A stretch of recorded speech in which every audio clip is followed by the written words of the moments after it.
Hello viewers, welcome to APGNation.com and to my first impression of Phantasmal City of Darkness. And just to let you know, a copy of this game was provided to us for the purpose of this impression and eventual review, so thank you very much, iMoby Limited.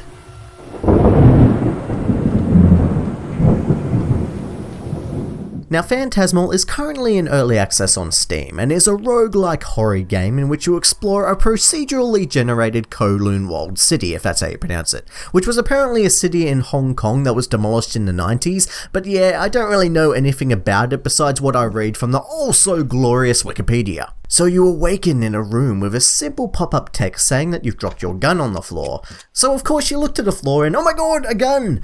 So you scoop that up and from there you just take a second to read some tutorial papers, fiddle around with the controls, and once you've become accustomed, you can then take an elevator to the first level. The goal of the game is to survive through these dark, randomly generated hallways filled with hellish creatures to eventually reach another elevator that takes you to the next level, but of course it is nowhere near as simple as it sounds. Since the environment is randomly generated, you will not be able to memorize it, and what makes it even more punishing is that there are no checkpoints, so every time you die you will have to start all over again and have to deal with newly generated levels. Visually, the game is very mediocre at the moment. I initially had some trouble finding the right graphics setting to use, and eventually I had to use the fastest setting to get a decent frame rate. Also, you can choose to turn off certain visual effects such as motion blur and noise, but I find with all of these on just makes the game way too hard to see, so I recommend at least turning off the noise setting. The environments themselves are nothing special either,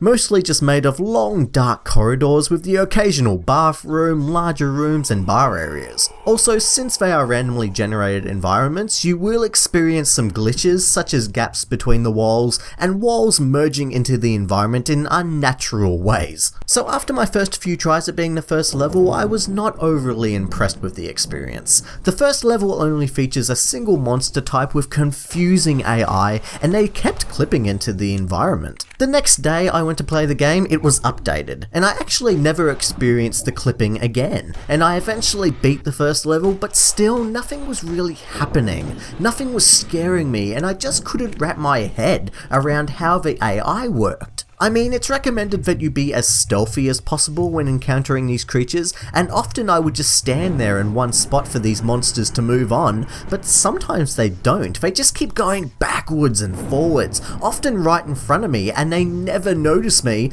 until randomly, eventually they do, and they start attacking me. It just didn't make a whole lot of sense. Also, the one downside to being stealthy is that it is an agonizingly slow process, but if you don't do it, you will most likely die. You see, if you make too much noise, a picture will start appearing in the corner of the screen, and if you continue making too much noise, eventually a huge frickin' octopus monster will come clipping through the environment and kill you. Makes sense, doesn't it?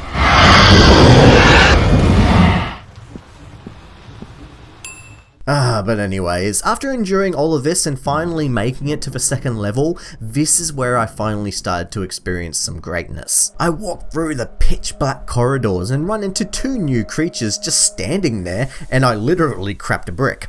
One was similar to the last creature, but the other was a creepy spirit with red eyes. I didn't notice it at first, but the only way I could stay safe from these spirits was to shine my flashlight on them, and then they couldn't hurt me, but that meant I couldn't hurt them either, and they make a terrifying noise when they attack you.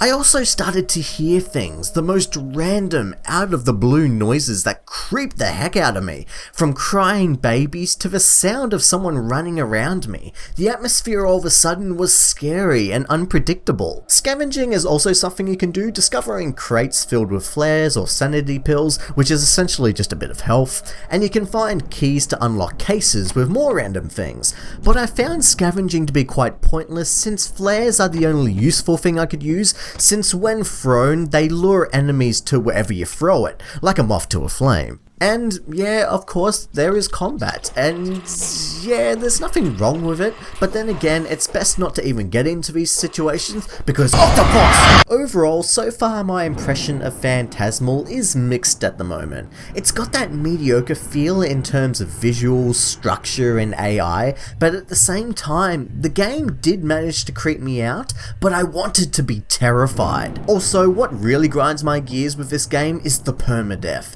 Having to start that slow, boring first level all over again is enough to make me quit the game for the day. But I haven't lost hope in Phantasmal yet. I mean, it's still in very early access, and I love that the developer is vocal with their fans and tries to get updates out for the game every 2 to 3 weeks. I'm interested to see how the game changes over time, and you can all expect my full review of the game when it finally comes out. For everything else gaming news, reviews, and impressions, subscribe and stay tuned to APGNation.com. Octopus!